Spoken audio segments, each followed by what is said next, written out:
All right, well, welcome to our next Welty at Home discussion on The Wide Net and Other Stories by Eudora Welty. Our first discussion today is going to be on the first story, First Love. Thanks again to Dr. Suzanne Marrs, Eudora Welty's friend and biographer, as well as Professor Emerita at Millsaps College for leading our discussions for this story series.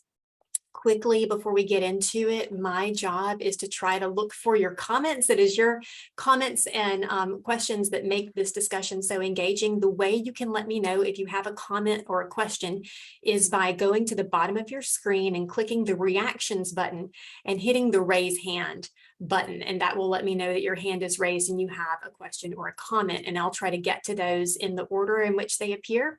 Also, feel free to put questions and comments in the chat. The chat is not recorded, but it does inform some of our discussion here on the Zoom. So that said, thank you for joining us. I'm going to turn things over to Dr. Marrs so that she can get us started today.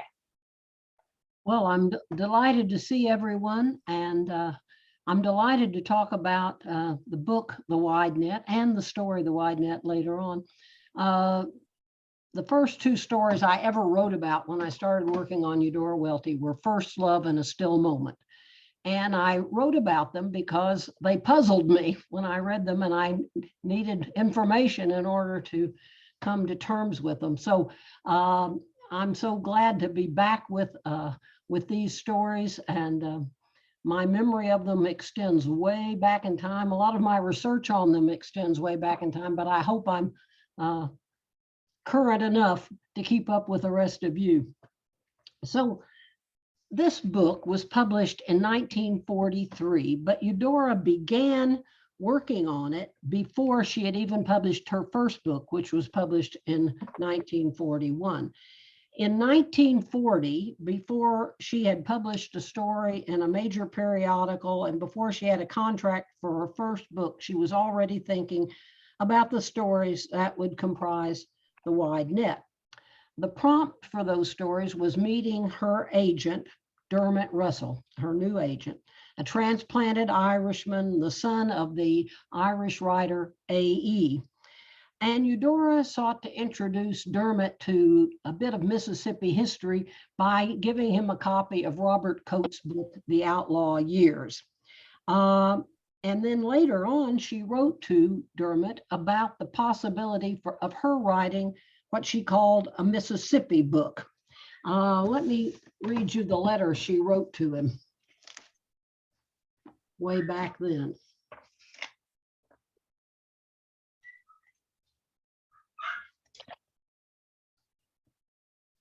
Let me, if I can find it, 67 and 68. There we go. There are some things about a state that nobody could even know about who has not lived there a long time. And those things should determine the whole approach, don't you think? And I believe I could find stories, old ones and new ones, and beliefs and songs and violent events all over the place to show what the life here is, to my belief. Think of all the people who would be in my book. Wonderful Indians to start with, and the Indian tales are beautiful and dramatic and very touching, some of them. And Aaron Burr and Blennerhassett and Lafayette and Audubon and Jefferson Davis and the bandits. You keep the outlaw years. There is one around Jackson. And Lafitte the pirate and all kinds of remarkable people. Well, Dermot thought this was a great idea, and he suggested to her that she write a series of stories which he said she could string along the necklace of the Natchez Trace. So there was this concept of a book about the Natchez Trace. And the next story she wrote was The Robber Bridegroom. This is before she had published A Curtain of Green. And then she wrote later than that, A Worn Path. And A Worn Path, she would make part of her first collection of stories. The Robber Bridegroom, Russell would save for separate publication in 1942, but the concept for her 1943 book, The Wide Net, was set in 1940. In 1941, the first piece she completed for the necklace that Russell proposed was a draft of First Love. Russell felt the draft needed more work, and Eudora agreed with him, and they exchanged these letters. Okay. This is Russell writing to Eudora. The conception you are trying to work out here is a terribly difficult one. The idea of trying to make a deaf boy give an impression of Burr has an element of subtlety and nobility that I like very much. But what must have impressed Joel were things difficult to make come through in writing. The expression of Burr's face, a sudden noble gesture, an aura of fate and personal magnetism. Henry Volkening that's Russell's partner, was a little baffled by the emphasis on the winter scene, but I suspect what you were trying to do was in some manner to link up the unusual winter with Burr, much as the old Romans would link the appearance of a comet with unusual happenings. But the whole concept, though magnificent, demands tightrope walking. And though you do this sort of writing superbly, you sometimes fall off. And I think you have taken a tumble here, as in the first Clytie, there is too much obscurity and the full vision does not come through. And Eudora then wrote back to him and said, yes, I was using the extreme winter as a sign in the sky, and for contrast to the fiery meetings, and for the way it drove people to an inner intensity, and for its visual worth as a horizon and perspective, all the outward coldness. Maybe that was the trouble with the story, and everything for me carried the burden of being so many things at once. But that trouble, and I hope you will think that I am right, I take as a sign that there is a good story possible when there seem to be numbers of other stories being written and writing that, when every word that is put down will be carrying along with it all these things that are floating around it. So she put aside First Love, and she wrote some other stories. She wrote that would be in the Wide Net. She wrote The Purple Hat and Asphodel and The Winds, which Russell then immediately sent out to periodicals. In June 1941, Eudora Welty went to Yaddo, the artist colony in upstate New York near Saratoga Springs. And during her time there, she managed to revise First Love. Then, when she was back in Jackson in the fall of 1941, she wrote The Wide Net. In November 1941, her first book of stories, A Curtain of Green, was published. And then we all know what happened on December 7th, 1941. The war became the center of her interest and of everyone's interest. In 1942, she did manage to complete A Still Moment early in the year, and to write Livy in the spring, and then finally to produce At the Landing in August of 1942.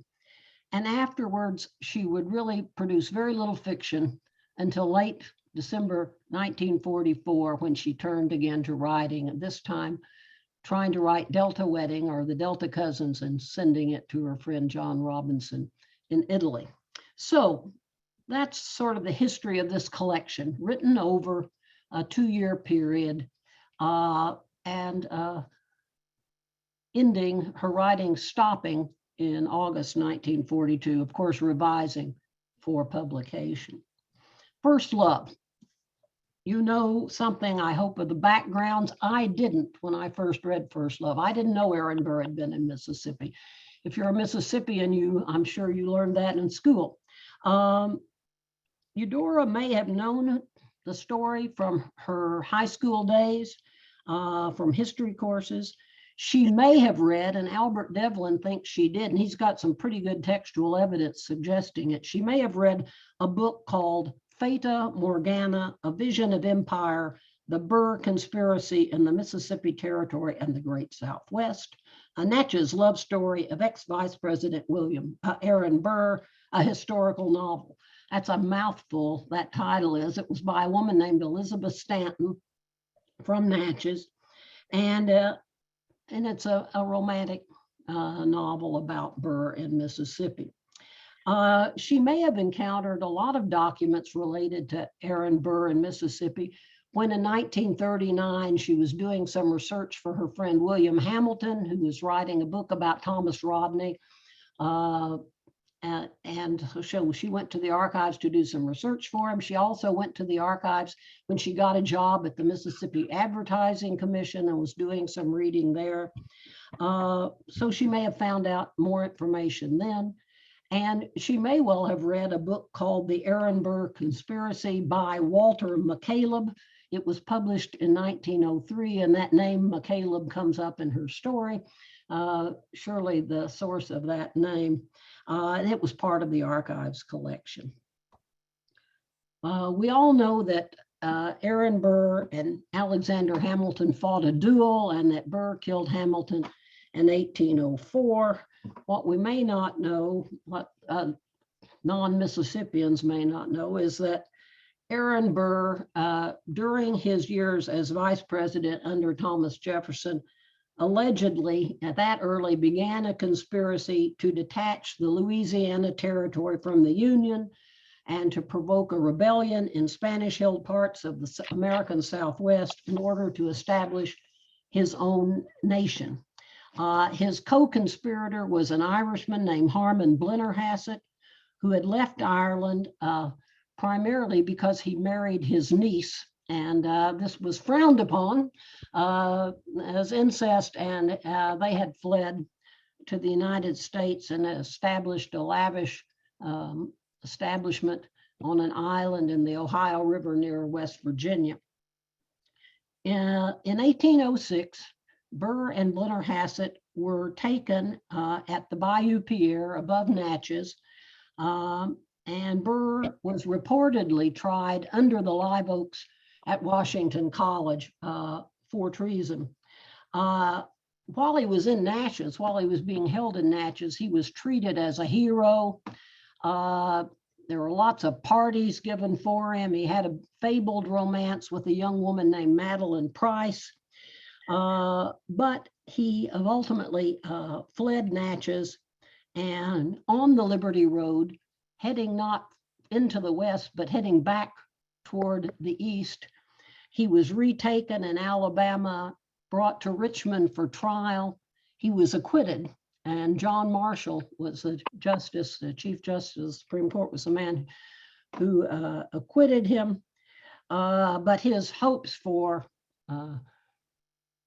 dominion should have been diminished or ended, but they weren't evidently. He thought he could go to England and raise the money and come back and start all over again. He was one whose hopes were hard to quench.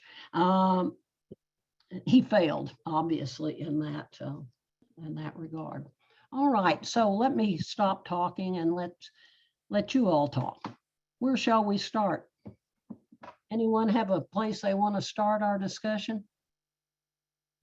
If not, I'll start it. Anyone?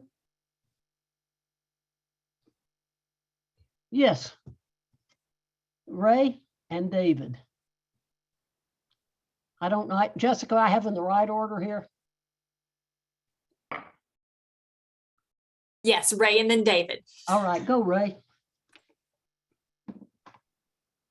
We can't hear you. Thanks for that masterful summary of the history. And I want to go first and leave the other turns for my more distinguished colleagues. So I want to talk this is about, a great, Ray, I think this is a great story for a psychiatrist to weigh in on. okay, here comes. All right. I want to focus on Joel and three characters, and they display similarities and, of course, differences. And the three characters are Joel, Aaron Burr, and McCallum, and four characters, actually. Mrs. Blennerhassett, not Mr. Blennerhassett, but Mrs. Blennerhassett. And as I look at the story, all four characters have power. And this is a pretty big similarity. Joel has the power of laying on hands, and he has wisdom in his fingers. So he's a healer in a way. He heals the trouble, the agitation in Burr's dream. And the figure who we see first is old man McCaleb. And McCaleb has the absolute power over the settlers that he is bringing. And to maintain their safety, he kills the dog or sacrifices the dog. And he holds an axe over Joel's head. And that reminds me of Abraham and Isaac in the Bible, in the Old Testament. So the three characters have no personal connection with Joel. And regarding Burr, Joel felt violated by Burr entering his room surreptitiously. And Burr's hair was light and floating in light field. Regarding the white gulls over the head of Mr. McCaleb. So there's a similarity. Burr has no kindness in his face, whatever, for Joel. When Burr went into Joel's room, the light filled the room. And Burr's power is charisma to balance the healing and the absolute power of old man McCaleb. And Joel will follow Burr anywhere. So Joel has been pretty much entranced by Burr. And Burr has what I would call charisma, and he turns his wrist in a certain way. And this brings along the population of Natchez. And he is able to entrance and in a way seduce Joel. And then Miss Splinter Hassett is a curious character. She moves by music, and her power is music. And this certainly influences Joel. So I see these characters as the same and of course very different. Well, let's I want to break it down, Ray, and start with Joel as the focal character. But first, let's hear what David wants to say, and then we'll come back and talk about Joel to start with, and then Burr, and then the others. Yeah, go ahead, David. Whoops, David. I just wanted to make a quick comment about the very opening, which I loved, and it reminded me of Bleak House, the opening to Bleak House, kind of the wind and the ice, and it's kind of like the fog and the mud in Bleak House. It's so dramatic and kind of this epic kind of scene of extreme conditions. And I just wondered if that was a connection had been made, or if that was a book that she would have read. And if she was, a Dickens fan generally. Her mother was a Dickens fan. Eudora came to Dickens late. I'm pretty sure she had read Bleak House. I don't think that it was a direct influence, but certainly, there's a wonderful set of Dickens in the Welty house, and it was her mother's, and it had come to her mother. Her mother got it for cutting off her hair. And then it came up a river in West Virginia in a barrel, and then brought to Jackson, Mississippi, and survived a fire before Eudora was born. And so that Dickens was a very important collection for the Weltys.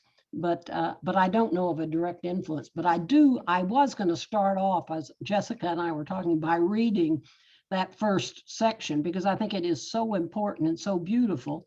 But I thought I'd talk too much, so I stopped myself. So let's go to Elta.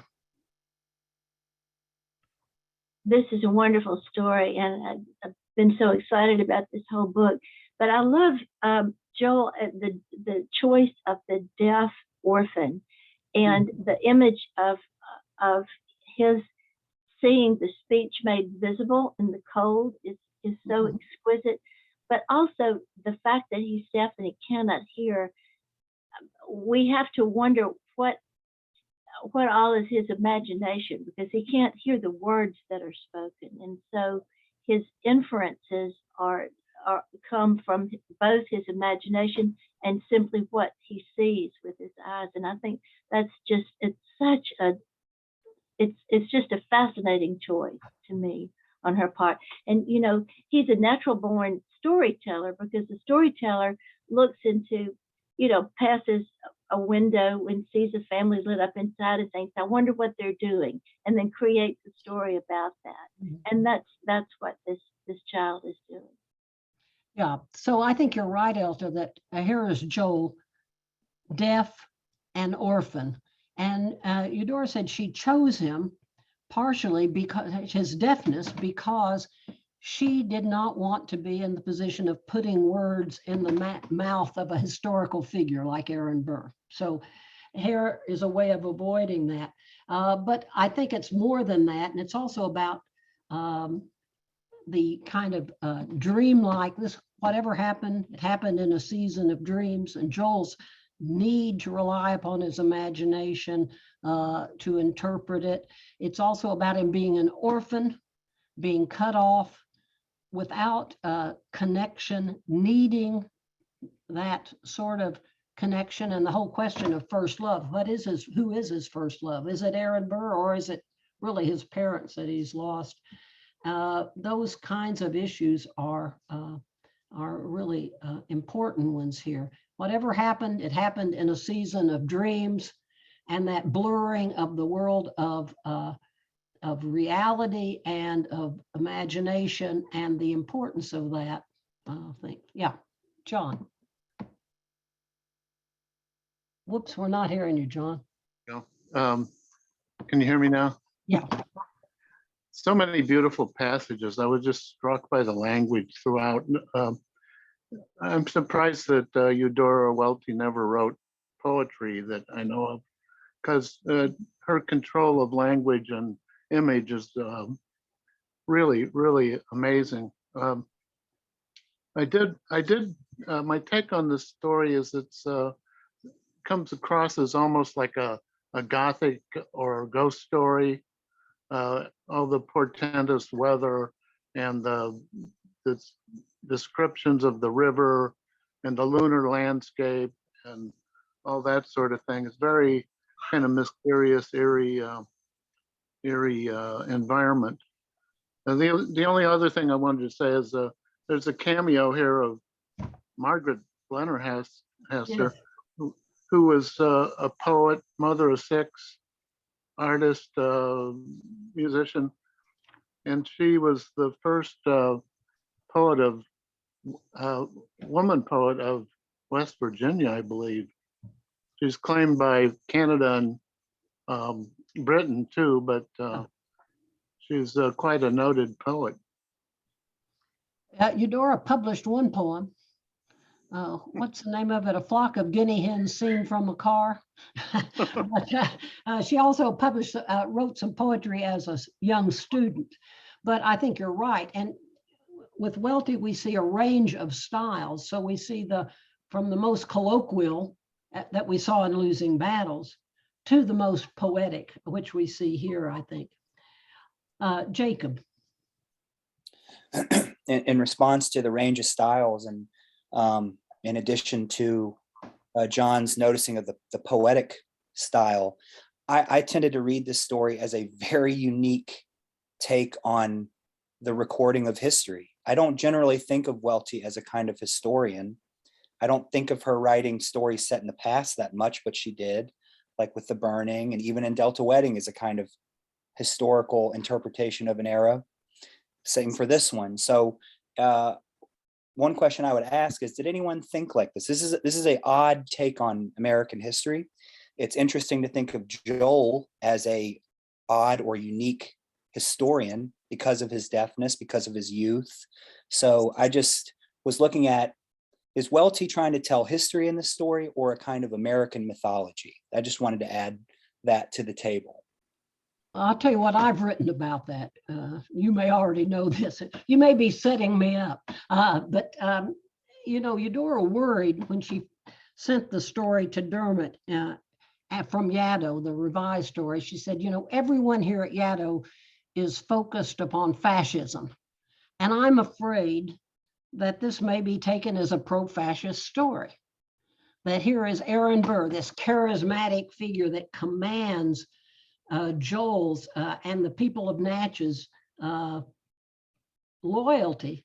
I figure, and so is this going to be taken as pro-fascist? But to me, it seems the antithesis of pro-fascist, because Burr, as John was pointing out, and Ray was pointing out, doesn't care anything about Joel. He's not interested in the people of Natchez. He is interested in his own dream of dominion. And Joel is in some ways liberated by Burr, but he's also put in danger by Burr. He follows Burr out into the wilderness. So Burr has opened up the past for him in a way, because after this encounter with Burr, Joel can weep for his parents to whom he had not said goodbye.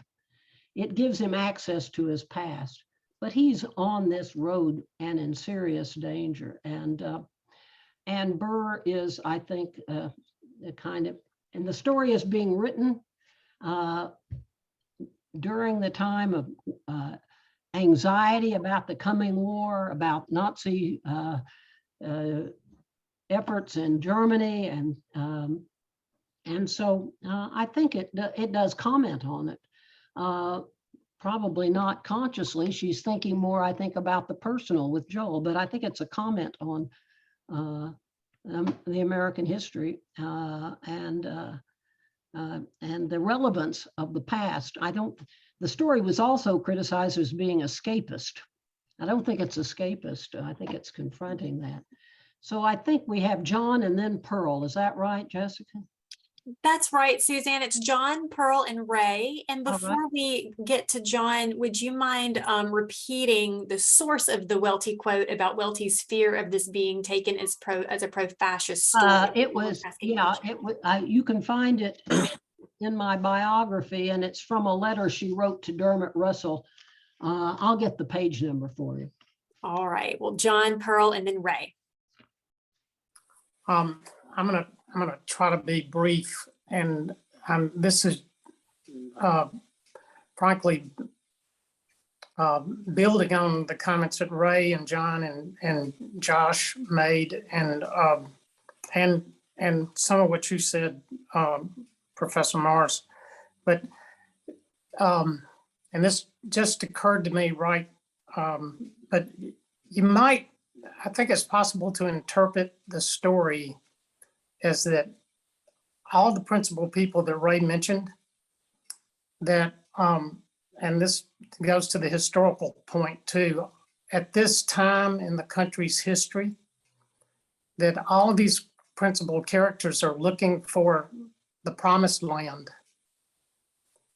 And they have very different views of what the promised land is.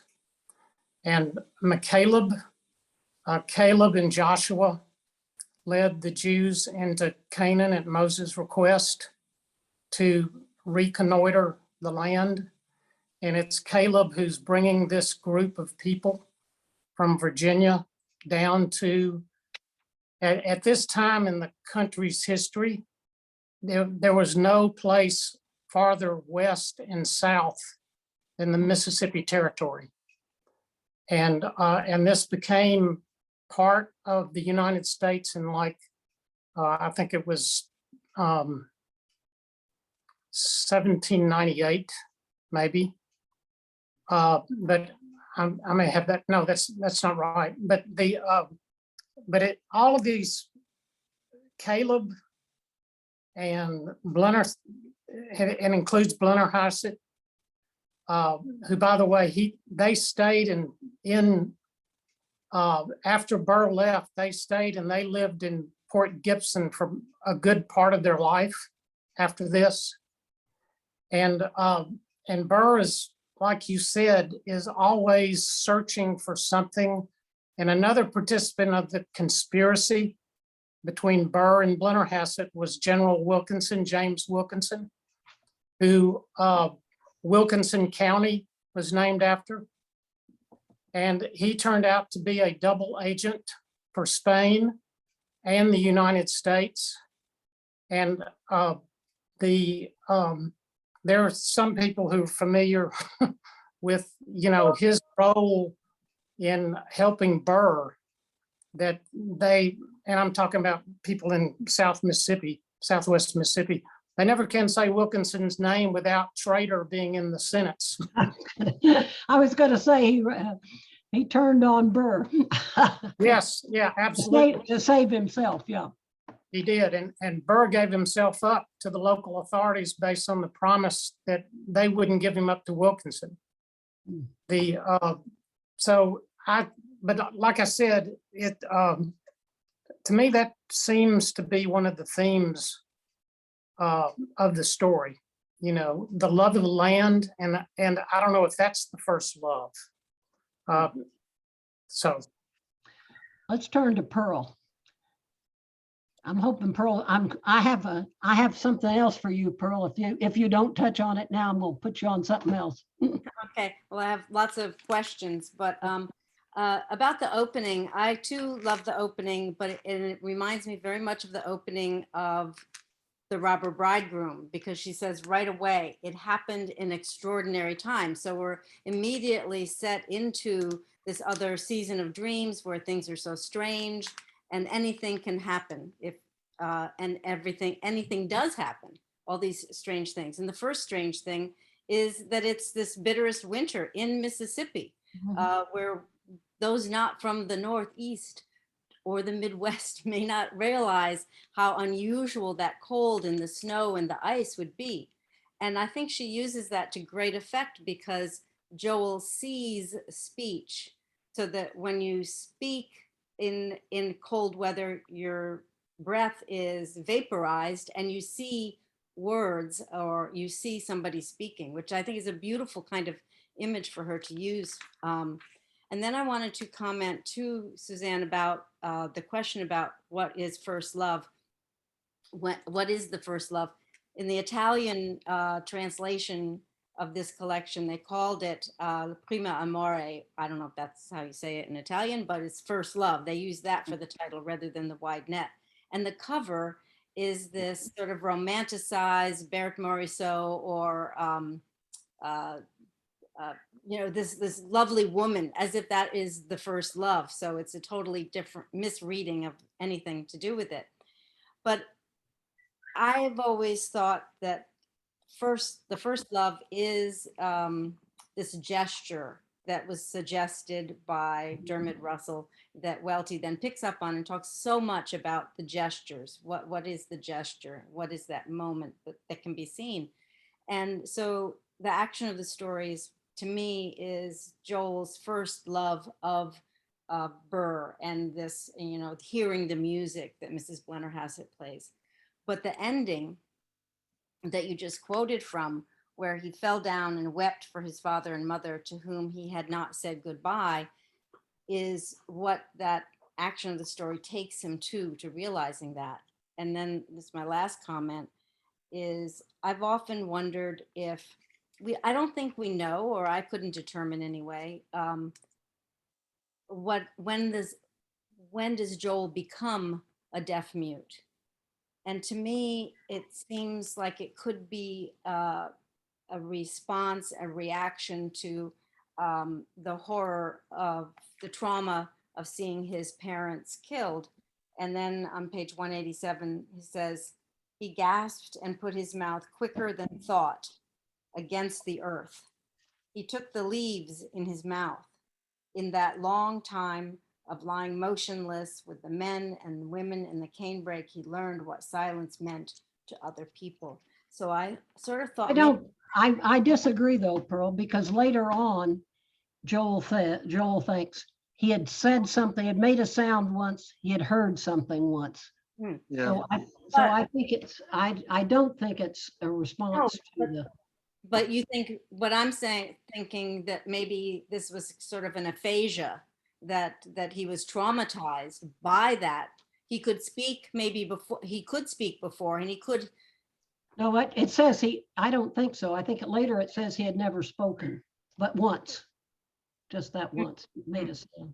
I think I'll find the. It doesn't really matter. No, it doesn't. I think you're right. It doesn't matter. It's when Mrs. Blennerhassett is playing.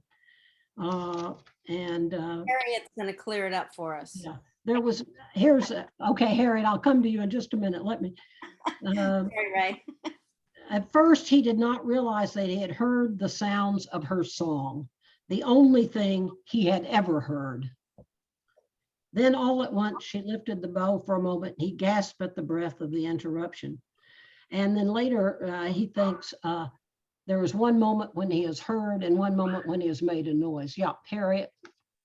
So I want to say I'm really interested in this question too. I mean, I think the story is fascinating now from our context of thinking about disability studies and literature, and understanding deafness and what it is that Welty's up to here, and the ideas of perception and what you know and what you can know if you can't hear.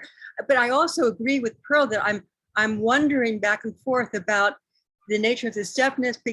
There's also the moment when he sees the mimosa tree in his vision, and he thinks how his mother had told him about the princess, whatever her name is. And so I wonder there, how does he know that story? And many deaf people have the experience of hearing music. They hear vibration. Lots of people have seen the recent film Coda, in which the deaf characters there have rock and roll sensibilities. So I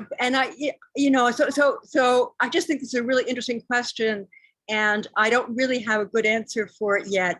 But I'm confused. But because of that passage about, it's not about the music that but the passage of her telling him the story, obviously a mother has to communicate with her children, and there's sign language. So I mean, that's what I want. That's what I thought. So I thought, okay, we're signing the story. But I also wondered about the passage that Pearl is pointing to, where he puts his mouth on the ground, and the idea of trauma. It's just a rich aspect of the story. Yeah, and obviously we're not going to have the answer because mystery is at the heart, I think, of the story. So yeah. I think the question of it, which we don't need to decide, it just raises our interest and our speculations and drives us back to the text to see how brilliant it is. I'll find the passage where he says he had heard something once and made a noise once. I mean, there is definitely that passage there. So, okay, I think Ray needs to speak. I want to come back to the whole. But Ray, may I say one thing first? I want to come back to what Pearl is saying about absolutely, sure, and the weather and the extraordinary times and the coldness. And I think all of these things are double as often in Welty, and so that the weather is this horrible threat, and their passengers on the boats are like dead people, mere sticks, bundles of sticks. Where is that? Unsignaling passengers, submissive and huddled, mere bundles of sticks. Bets were laid on shore as to whether they were alive or dead, but it was impossible to prove either way. But on the other hand, you have this new transparency of sky. You have the moss like garlands, and it's a season of transformation and transfiguration and rebirth. And so you get both that kind of threatening world and then that world of renewal. And Burr, who is I think in many ways for Joel, a sinister figure, because he gives him hope, because he lets him think of the future. Once you can think of the future, I think then you're able to confront the past. But if you think there is no future for you, it's hard to go back and confront the past of loss. And so that gesture opens up this for Joel, I think. And so Burr wants to think of dominion, but Joel thinks back to his mother and the Princess Labam and the story of that. And the past is opened up for him by having hope for a future.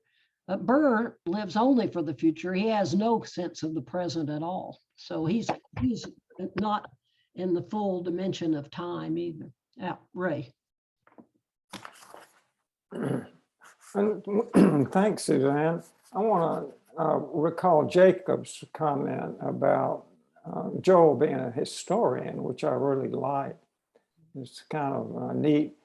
And that wasn't that what we concluded in part about Benji and Sound and the Fury, that he was a person who told it like it really was. So he was in a sense a recorder, yeah. And we know that worked very well, of course. And just a brief take on when Joel was hearing and when he wasn't. This is part of, I cannot determine it, just speaking for one person. And it may not be determinate. It may be part of the special world of Miss Welty to put in some kind of kickiness. But I want to talk more about that special world and what Robert Penn Warren has to say about it.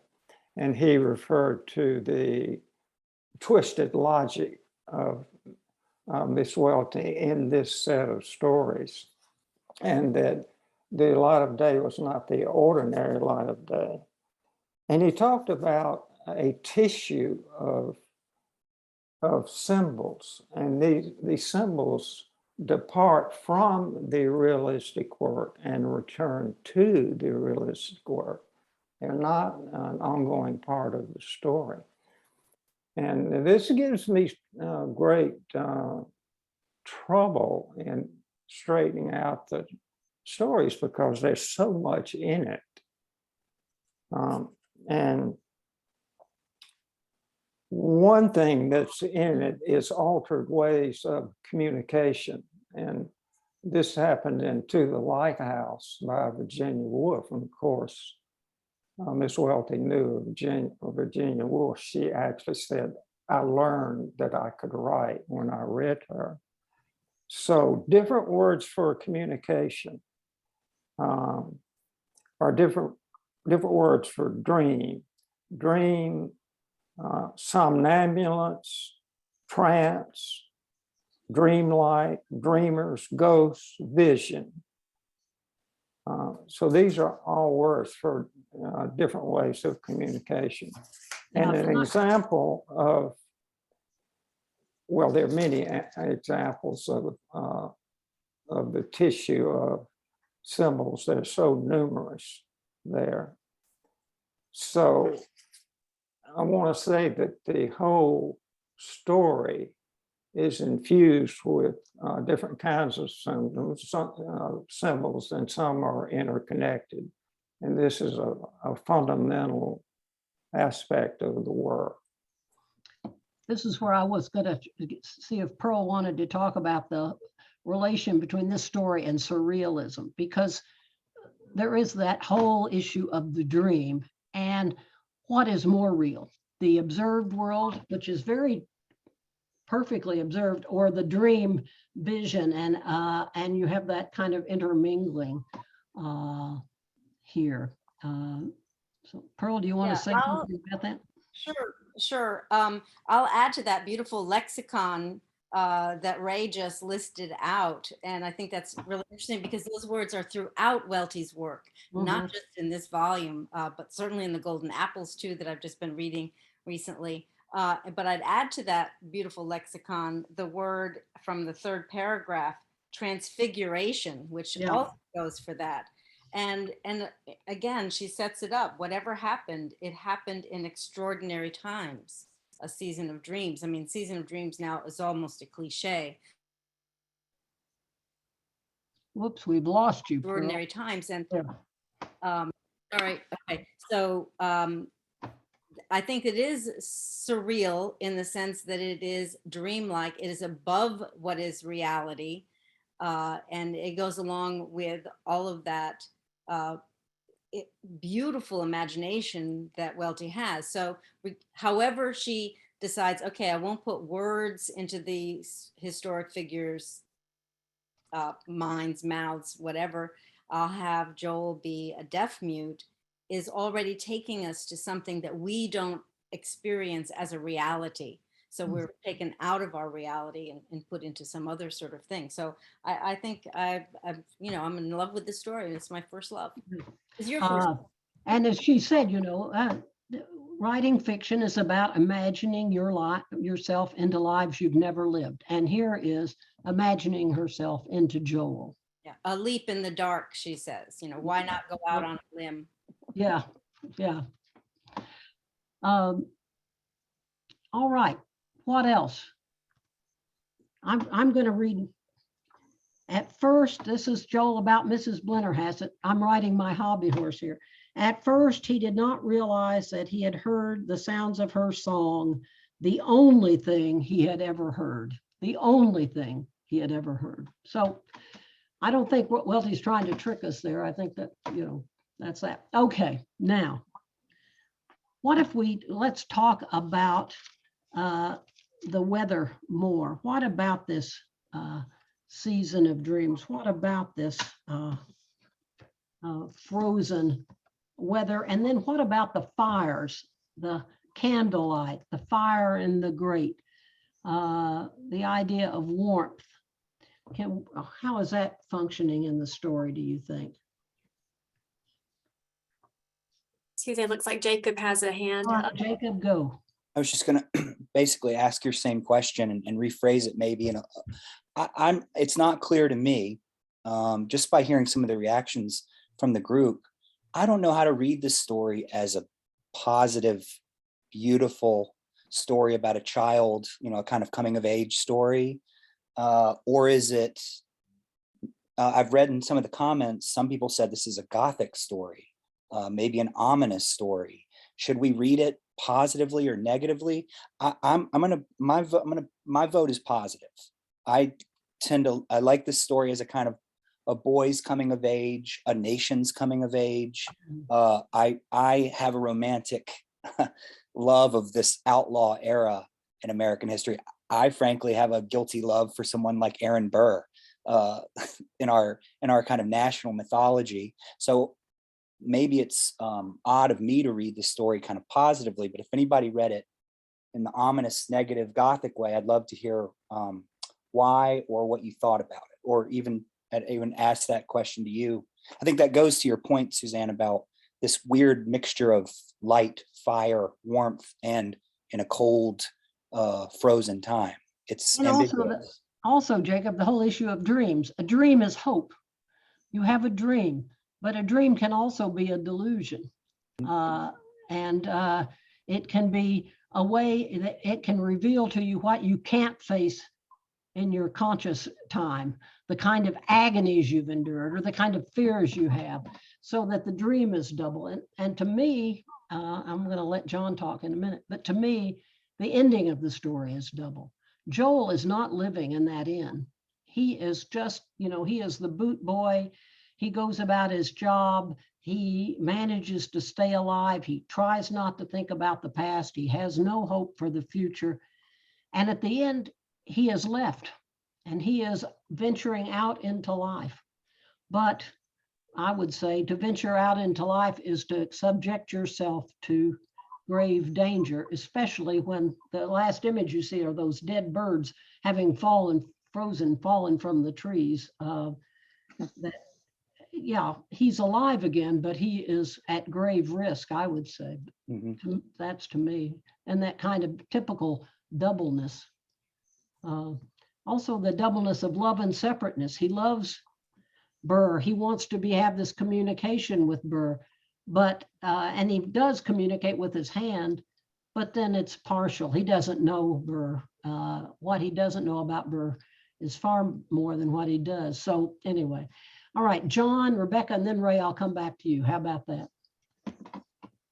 Yeah, I was intrigued by the account of cold weather, and I went looking for that online, and I couldn't really find an account in Mississippi for that year. But Napoleon was having big problems with weather at this point, and that sort of cued the whole Napoleonic era. You know, the land was just sold to the United States.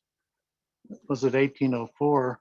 So that's kind of background to this whole tale, and that's part of what Joe was doing. I'm going to cite Albert Devlin because I didn't go back and check it, but he says that it was that cold in 1807. That winter was a particularly cold one. You know. So I think she's being true to fact there. Yeah, Well, Rebecca. 1811 was actually the coldest winter in Mississippi. I checked the charts that they have now. But so Welty's just mixing up the history. She moved it forward 4 years. Huh? Yeah, okay. Rebecca. I really enjoyed hearing you talk about your read of the dualities in Welty, and particularly the end. I agree with you so much about that dual possibility of this sort of irony with the Liberty Road, because we have throughout the story this collusion of silence that Pearl was pointing to, this collusion of Burr and Joel.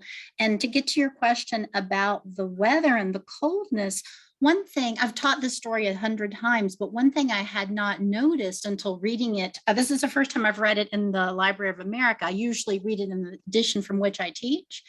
And I had never noticed the description of the frozen camellia bush on page 202.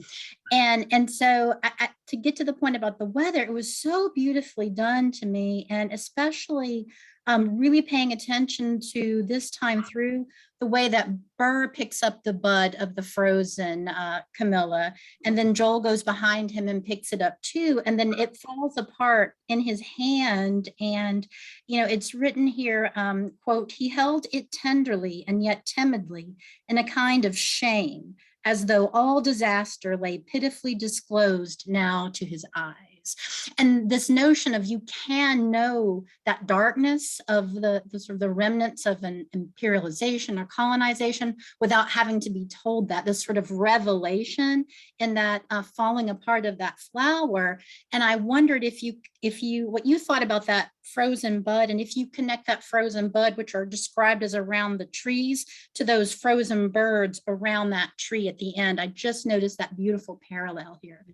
I think that's right. I think it's also something that Eudora, who grew camellias, had experienced herself. And so this was an image brought from her own experience. I'll point out that the Liberty Road on which Burr flees is the road toward Liberty, Mississippi, but it's the road that leads to his rearrest, not to his liberty. And whether Joel seems to have been freed to some extent, but whether it will lead to triumph for him or not, I don't know. Susan Ford. Yeah, I'm also taken with this duality, especially the darker sides of it, because of Joel's response to Aaron Burr's disguise, as if it's something kind of humiliating. Yeah. You know, that he's blackened his face with this dirty rag, and he's dressed up in these Indian feathers, and he looks, I mean, he's not disguised, and yet he is degraded, really.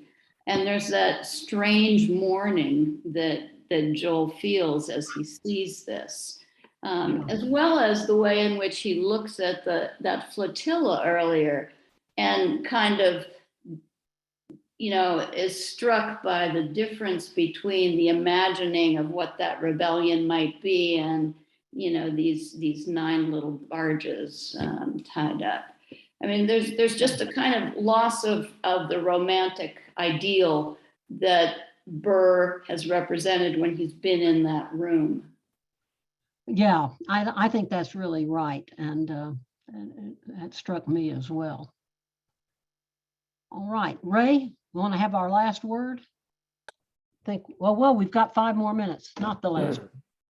Well, I want to go back to Jacob's question: is it Gothic or is it something else? And here I recall at the landing, and Robert Penn Warren looked at that and he said the character had a gain and a loss. And the gain was to get away into the stream of life.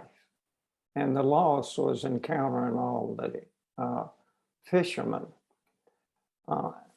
And also recall the outsider idea of Robert Penn Warren. And he says that practically all of Miss Welty's characters are outsiders. And the 4 major characters I mentioned are outsider figures. So they try to get into Natchez society. And they leave Burr and Joel together. And they're leaving Natchez society without having entered it. So I thought, I don't know that all of them went into society, but Burr is certainly wanting to use it. And then ultimately the people there are condescending to him.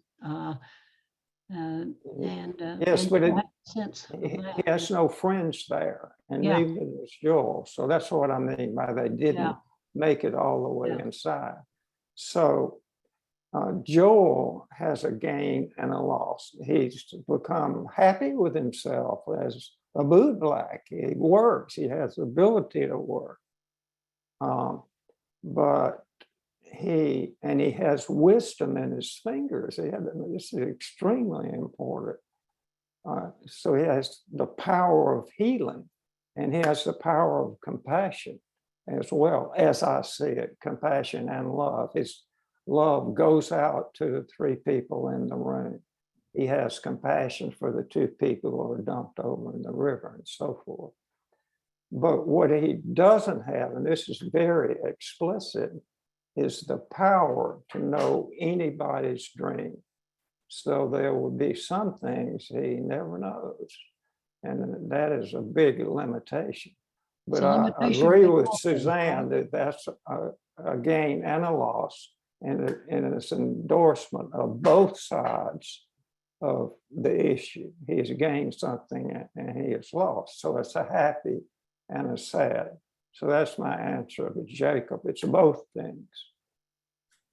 All right, good. Pearl.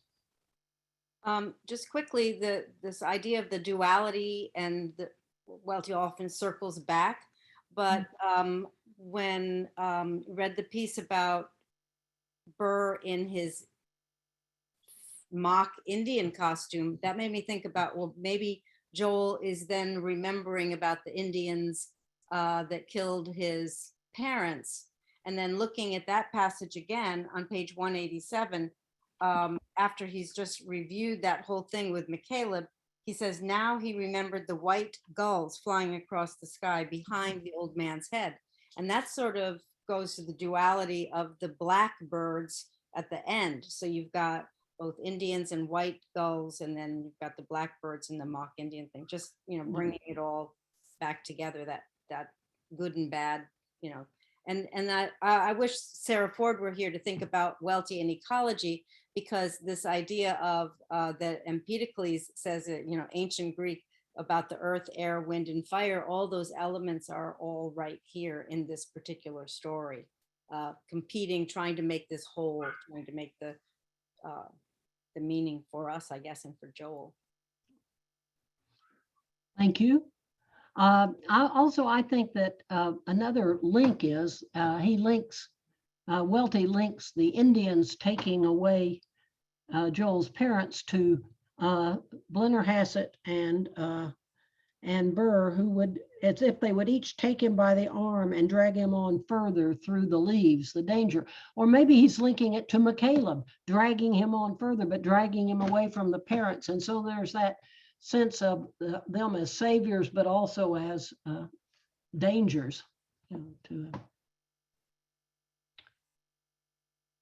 We have no minutes left. Okay. Well, we are next time, Jessica, going to discuss the wide net. So I'll look forward. I heard Eudora read this story once, and it was a great experience at Cornell University. She read it, and I loved hearing it, and I'll try to keep myself from reading it aloud to you, and we'll discuss it instead. Anything else, Jessica, we need to do today? That's it. Thank you all so much. See you next week. See you next week. Bye-bye. Thank you so much.